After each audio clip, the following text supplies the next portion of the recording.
Fabrício Amaral disse aqui: o Vasco correndo o risco de ficar de fora da Série A e não há nenhum incentivo aos jogadores por parte da direção em 777. Não conhecem nada de futebol. E Deixa eu ele dar ainda, meu pitaco aí, meu caro. e ele Posso? ainda tenta. Pagar bicho deveria ser fichinha para quem diz estar rico. Pode dar Perfeito. seu pitaco. Esse é um dos problemas de quando você diz assim, agora o regime é profissional, porque o jogador está recebendo em dia, porque o caso é o seguinte, no futebol, em determinado momento da competição, você tem que dar algo mais. Muitas vezes você dá algo mais com o líder da equipe, com o treinador, com o dirigente que vai ao vestiário, mas também financeiramente. É importante que você dê uma força financeira. Isso é muito importante. E nessa reta final, não tenham dúvida que os outros clubes vão fazer isso. Olha, se tem uma expectativa, etc. Só que quem está gerindo o VAR, o futebol do VAR, está lá longe, não sabe o que é isso. Não tem ideia do que fazer. Não tem. Como assim? Mas se eu estou pagando aqui, mas aqui se eu pago aqui eu tenho uma empresa aqui de uma gráfica, se eu pago o funcionário da gráfica, ele trabalha. Não é a mesma coisa. Não é a mesma coisa.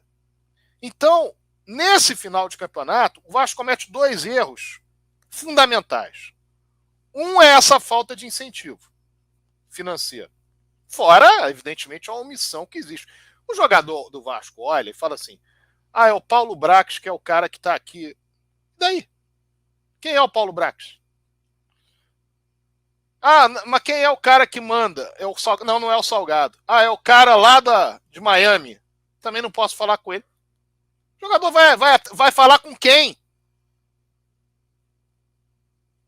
Esse é um problema. O outro problema é que você tem um elenco que a maioria dos jogadores termina o contrato no final do ano.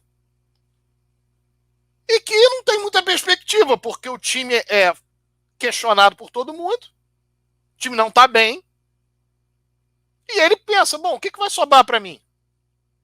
Então tem dois caminhos. Ele fica intimidado, recua um pouquinho, ou joga. Ah, tudo bem, vou tentar, mas se não der certo, qualquer coisa que acontece que não dá certo, murcha. Então, tudo que acontece internamente no futebol é importante para as quatro linhas do que acontece fora de campo, que eu estou dizendo. É importante nas quatro linhas. Esse elenco tem respaldo de quem? Ah, mas o Jorginho está tentando abraçar o Jorginho. O Jorginho entrou há 2 semanas. 2 ou 3 semanas. Então você não tem, de fato, um elenco coeso, um elenco com os dirigentes. E o dirigente do Vasco que chega lá para falar, qualquer um que chega para falar, é ridicularizado. O dirigente chega lá, mas peraí, mas você mesmo. Outro dia o Globo disse que você não apita nada. É diferente quando você tem alguém presente, quando você tem alguém que está vivendo aquilo dia a dia. E, desculpe, não é o Paulo Brax. O Paulo Brax não tem nenhum vínculo com o Vasco, um funcionário que foi trazido. Não tem nenhuma história com o Vasco, nenhuma ligação com o Vasco. Não é Vasco. Aliás, não torce nem para time do Rio, para quem não sabe. Enfim,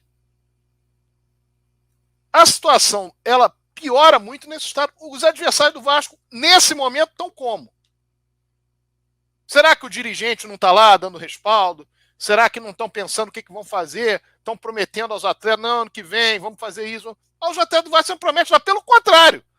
Vem esse sujeito lá de Miami, vira e fala o seguinte, se o Vasco não subir, também não é o fim do mundo. Que aí, ano que vem, fazemos uma estrutura, porque é um projeto para 30 anos. O que o jogador de futebol olha e vê e pensa a partir disso? Então isso também é um problema que nós estamos vivendo. Diga, Magalhães. O Josh Vander, ele falou a mesma coisa lá no Genoa. Exatamente. Mesma coisa. Não, nosso projeto não é para esse ano, nosso projeto é para o futuro, é para tantos anos, é para 50 anos. Então, bicho, a gente já sabe que vai ter a desculpinha. Então, o que a gente tem que fazer é pressionar para que eles não consigam manter o Vasco na Série B.